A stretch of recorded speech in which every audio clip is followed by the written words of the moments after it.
Hello, welcome to Sarah Overbooked. I am Sarah, and today I am going to do my July book haul. Kitty helper.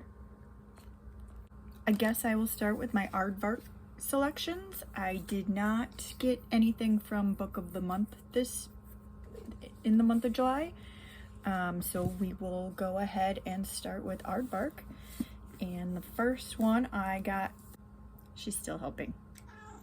And now he's here too.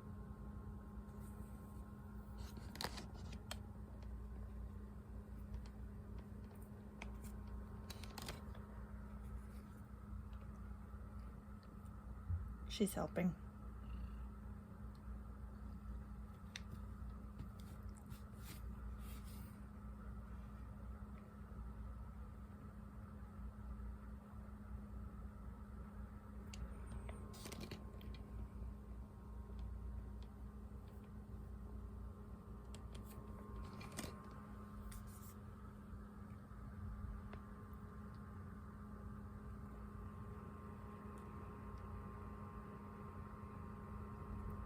So, we're going to start with our aardvark haul now.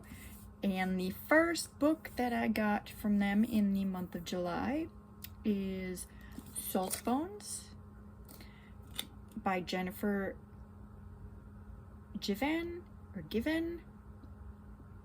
Not quite sure how to pronounce her name. Mystery spiked with horror, magical realism, and stunning prose is what the blurb says. Let's see. 3 women in one twisted family race for the answers in this gripping retelling of Persephone and Demeter set in the Mexicali borderlands. And that would be why I got it. It's a retelling of Persephone and Demeter's story. Yeah, I do purchase a lot of those because I like the originals and I like to see how people change the stories up a bit for the retellings. Second book I got, my cat is rubbing on the stack of books that I'm using to hold my camera, so with the shaking, I apologize. The second book I got for my aardvark box in July is Party of Liars. Her Birthday Will Be the Death of Them by Kelsey Cox. Cattail. I'm not remembering why I got this one. Today is Sophie Matthews' 16th birthday party, an executive black tie bash in the heart of the Texas Hill Country, where secrets are as deep-rooted as the sprawling live oaks. Sophie's dad has spared no expense, and his renovated cliffside mansion, once thought haunted and shuttered for years from outsiders, is now hosting the event of the season. That's why I got this one. Haunted house story. Okay, now I remember. Then, just before the candles on the 3-tiered red velvet cake are blown out, a body falls from the balcony onto the starlit dance floor below. All right. Party of Liars. And the last book I got in my aardvark box for July was House of Beth by Carrie Cullen. A woman steps into a life that may still belong to somebody else. This one was one that I wasn't quite sure. It slightly piqued my interest, but also could be something that I'm not going to be interested in at all, but I thought I'd give it a shot. After a heart-wrenching breakup with her girlfriend and a shocking incident at her job, Cassie flees her life as an overworked assistant in New York for her hometown in New Jersey along the Delaware River. There, she reconnects with her high school best friend, Ellie, now a widowed father, or Eli, sorry. She reconnects with her high school best friend, Eli, Norman, now a widowed father of 2. Their bond reignites, and within a few short months, Cassie is married to Eli. Living in his house in the woods, homeschooling the kids, and getting to know their reserved neighbor, Joan. But Cassie's fresh start is less idyllic than she'd hoped. She grapples with harm OCD, her mind conjuring gory graphic images, and she's afraid that she'll never measure up to Eli's late spouse, who was a committed homemaker and traditional wife. No matter what Cassie does, Beth's shadow still... Norman really wants to be in this one. No matter what Cassie does, Beth's shadow still permeates every corner of their home. And just because he really, really wants to be here, here he is. Mr. Norman. Now he's playing shy. Yeah.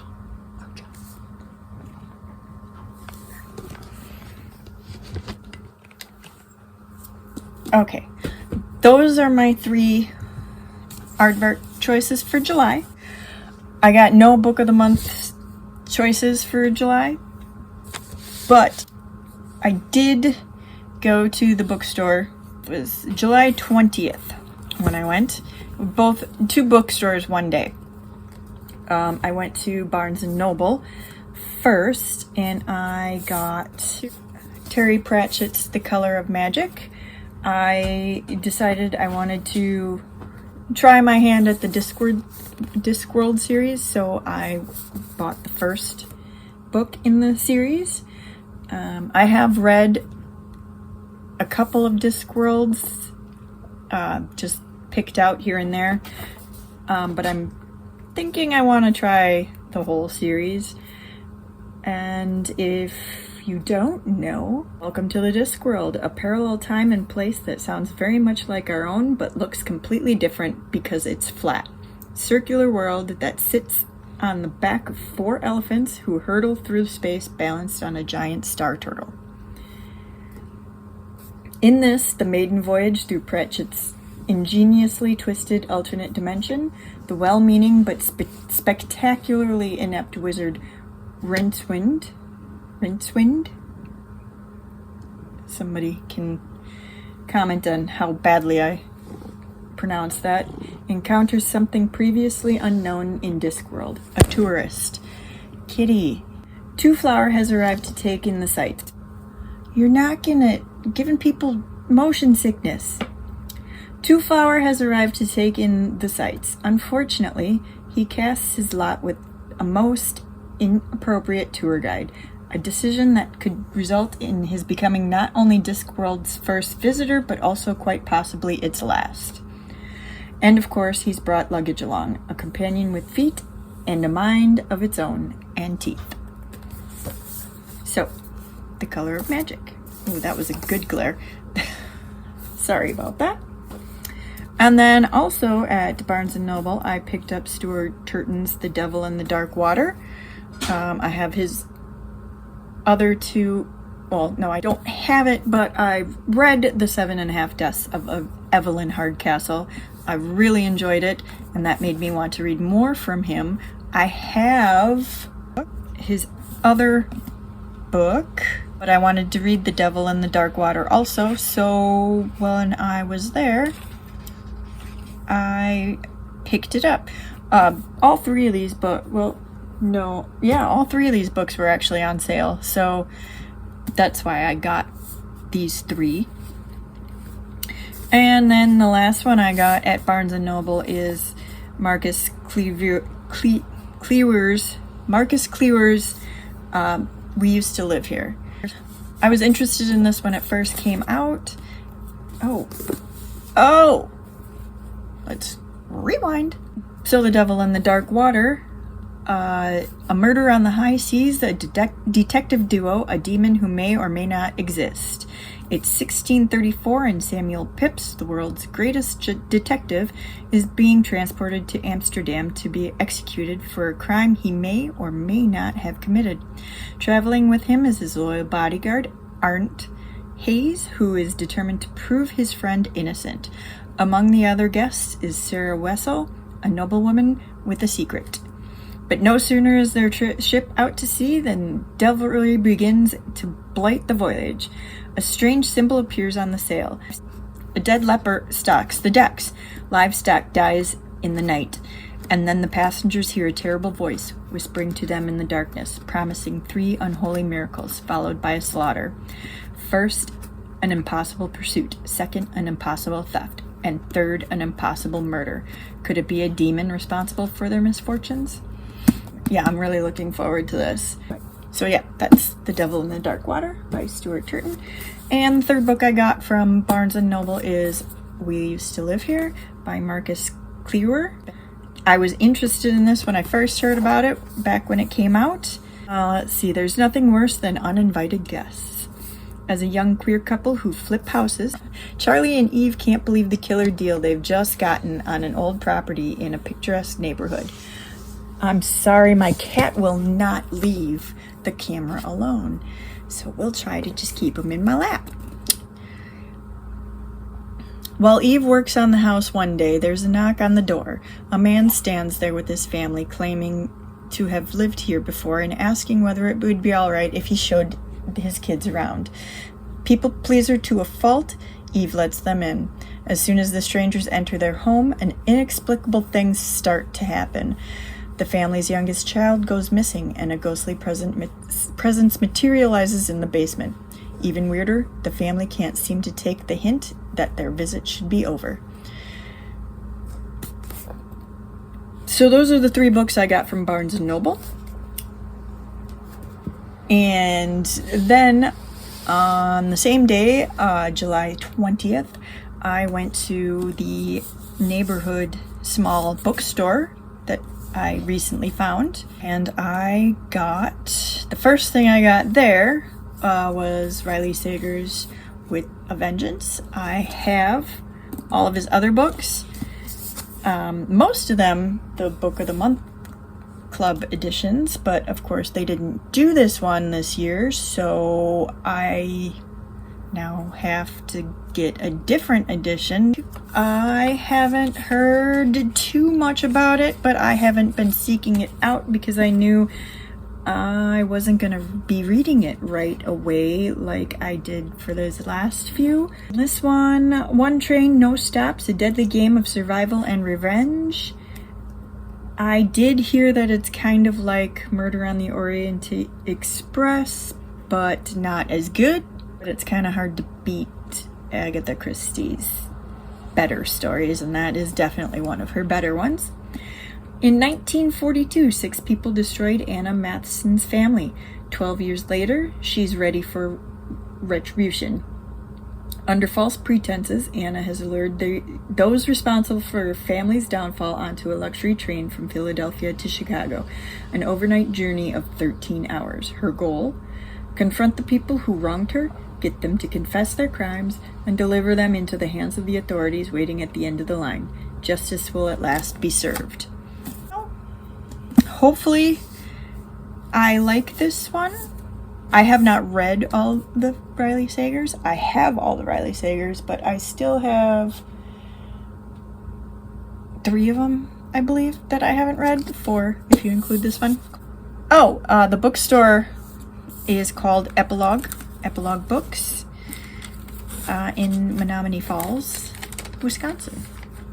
And, okay, the second book I got from Epilogue was Christopher Moore's Anima Rising. It's kind of hard to see this one with the light I've got. It's a very rainy evening here, so it's darker than normal. So this, Christopher Moore, if you don't know, writes humor.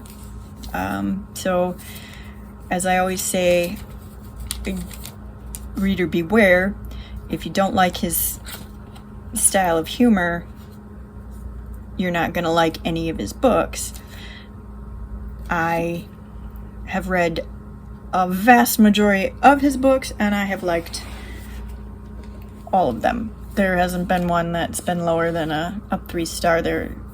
So, this is his newest, and I found it at Epilogue, so I purchased it. And this is a hilariously deranged... I'm sorry, I'm having trouble reading tonight. It's a hilariously deranged tale of a mad scientist, a famous painter, and an undead woman's electrifying journey of self-discovery. Vienna, 1911. Gustav Klimt, the most famous painter in the Austrian Empire, the darling of Viennese society, spots a woman's nude body in the Danube Canal. He knows he should summon a policeman, but he can't resist stopping to make a sketch first. And as he draws, the woman coughs. She's alive! Back at his studio, Klimt and his model-turned-muse, Wally, tend to the formerly drowned girl. She's nearly feral, doesn't remember who she is or how she came to be floating in the canal. Klimt names her Judith, after one of his most famous paintings, and resolves to help her find her memory. With a little help from Sigmund Freud and Carl Jung, Judith recalls being stranded in the Arctic 100 years ago, locked in a crate by a man named Victor Frankenstein, and visiting the underworld. So how did she get here?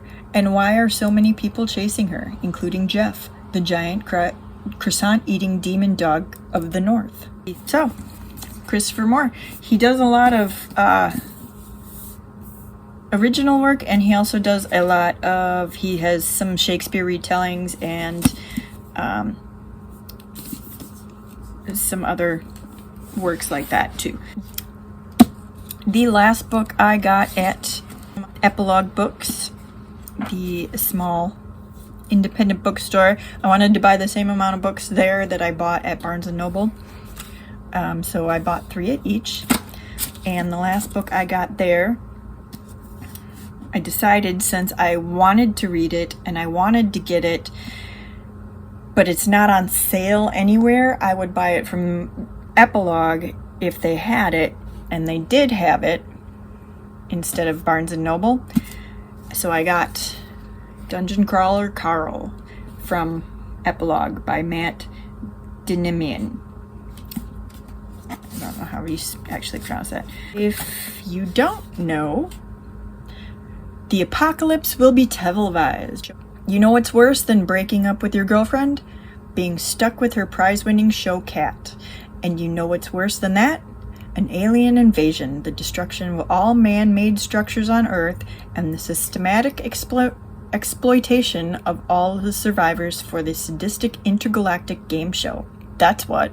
Join Coast Guard vet Carl and his ex-girlfriend's cat, Princess Donut, as they try to survive the end of the world, or just get to the next level in a video game-like trap-filled fantasy dungeon. A dungeon that's actually the set of a reality television show with countless viewers across the galaxy. Exploding goblins, magical potions, deadly drug-dealing llamas. This ain't your ordinary game show. And let me tell you, I've never actually read the whole synopsis or listened to anything anybody went in depth for a review. I like to do that going into books. That synopsis sounds a lot like the Armageddon series by Richard Rankin. Hopefully they're different enough that I don't just think that this is a copy of that. But yeah, I'm excited to read this. But also, I put the bookmark that I made in this one. I figured fantasy book can get the little dragon fantasy bookmark that I made. That is my July haul. 3 books from independent bookstore. 3 books from Barnes & Noble. And 3 books from the Aardvark book box this month. Have you read any of these books? What did you think about these books? But no spoilers, please. Let me know down in the comments below. And if you made it through to this far in the video, go ahead and leave a cat emoji in the comments, and I will message you back. And thank you for stopping, and I will see you next time.